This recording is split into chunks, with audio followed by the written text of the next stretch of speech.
Hello everyone, this is a quick recap of what we did in class today. So I'm using period 4 for the purpose of this video, but it is the same regardless of which class period you are in. If you go into your classwork tab, you will see that we now have cycle 15. The daily agendas are here.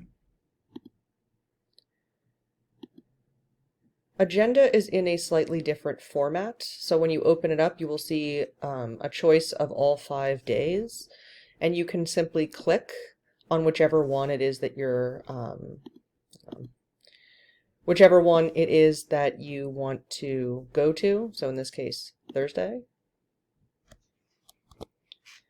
and it will give you the structure of an argument, which is the first part of a 3-part lesson. So under the PDN, there is a link to a Quizlet deck to review some vocab words. These are words that appear in the Declaration of Independence, which is the text that we're going to start reading. In order to be familiar with the words before you see them in the text, I made some flashcards.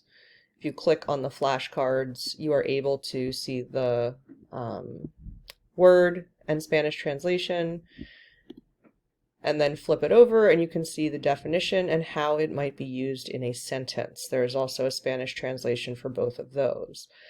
To move to the next flashcard, you can use these arrows to go back and forth. And then just familiarize yourself with the definitions. You do not have to do anything like a test or any of that. You're just looking over the words so that you are aware of them.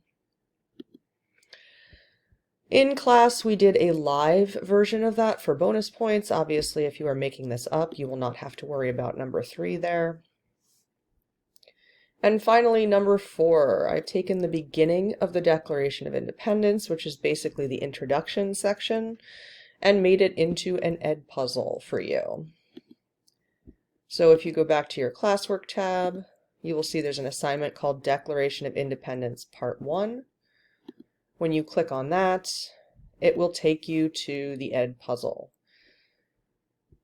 There are some notes in here to help you understand things, and there are also some multiple choice questions to assess if you are paying attention to what you're hearing.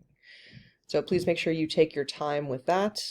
We will talk about it the next time I see you in class, and we will move on to the second section of the Declaration at that point. Please make sure when you're doing the Edpuzzle that you complete all the way to the end so that Edpuzzle recognizes that you have finished it and turns it into me. So once you have reviewed the Quizlet and completed the Edpuzzle, you are done for the day.